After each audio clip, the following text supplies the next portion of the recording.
UPL university of sustainable ટેકનોલોજીએ 19મી એપ્રિલના રોજ તેના ત્રીજો ભવ્ય વાર્ષિક ઉત્સવ રેવા ફેસ્ટ 2024 ખૂબ ઉત્સાહપૂર્વક ઉજવ્યો। આ વાર્ષિક મહોત્સવ અંકલેશ્વર જીમખાનાના પ્રાકૃતિક પટાંગણ હેઠળ યોજવામાં આવ્યો હતો, જેમાં યુનિવર્સિટીના વિદ્યાર્થીનીઓ તથા અધ્યાપકગણ દ્વારા ઇનોવેશન અને ક્રિએટિવિટીને લગતા કાર્યક્રમો રજૂ કરવામાં આવ્યા હતા। આ વાર્ષિક ઉત્સવ સમારોહમાં મુખ્ય અતિથિ તરીકે અરવિંદ અગ્રવાલ, નિવૃત્ત IAS અધિકારી તેમજ મુખ્ય મહેમાન તરીકે રાજેન્દ્ર ગાંધી, GRP લિમિટેડના MD અને rotarian Nihir Dave, district governor RI district 3060 હાજર રહ્યા હતા।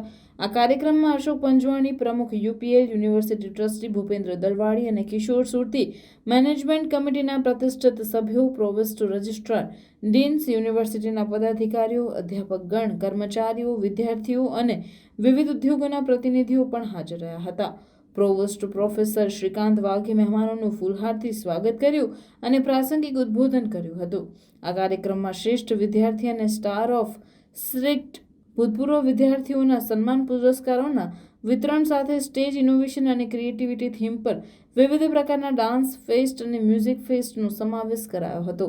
ઉપસ્થિત મહાનુભાવોએ તેમના વક્તવ્ય દરમિયાન પ્રેરણાદાયી શબ્દો દ્વારા વિદ્યાર્થીઓને તેમના સર્વાંગી વિકાસ માટે પ્રોત્સાહિત કર્યા અને અભ્યાસ દરમિયાન મેળવેલા કૌશલ્ય અને ટેકનિકલ જ્ઞાનની વૃદ્ધિ પર ભાર મૂક્યો હતો।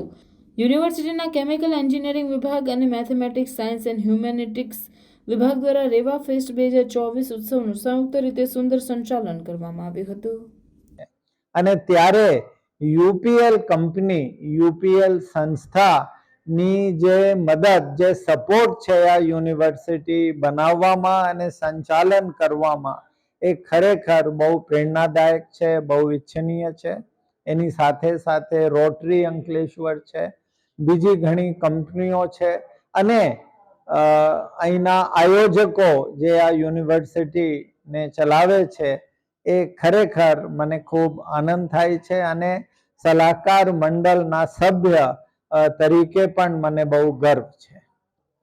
टेक्नोलॉजी वाइज या भारत देश को नई टेक्नोलॉजी चाहिए, उसके ऊपर हम लोग काम कर रहे हैं और हमारे एक प्रोडक्ट कॉमर्शलाइज होने वाली है जो वेस्ट में से बनेगी और वो हिमाचल प्रदेश में कॉमर्शलाइज होने वाली है नेक्स्ट 1 ईयर में। टेक्नोलॉजी और पैटेंट्स और पेपर्स, उसके ऊपर फोकस है कि हमारी university should be equivalent to any good university जिसका नाम सुन के लोग को प्रसन्नता होती है। सर, हमारा ध्येय है कि नेक्स्ट 5-10 साल में हम अचीव करें और इसमें प्रेस के और मीडिया के फ्रेंड्स का फुल सपोर्ट है हम लोग को कि आप हमें इतना कवरेज देते हो और सुनते हो और सजेशंस भी देते हो और we are thankful to everyone. Thank you.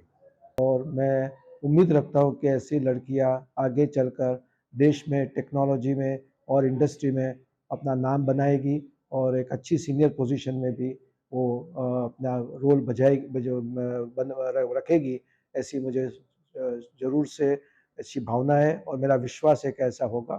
और मैं इसके लिए यूनिवर्सिटी के फैकल्टी को खूब खूब धन्यवाद देता हूँ और मैं आशा रखता हूँ कि ऐसी लड़कियों का खास ध्यान रखें, उनका प्रोत्साहन बढ़ाए, उनका सेल्फ एस्टीम बढ़ाए और उनको उसमें सक्षम करें, जिससे कि ये आगे चलकर अपना खुद का, अपने कुटुंब का और अपने देश का नाम उज्जवल करें। धन्यवाद।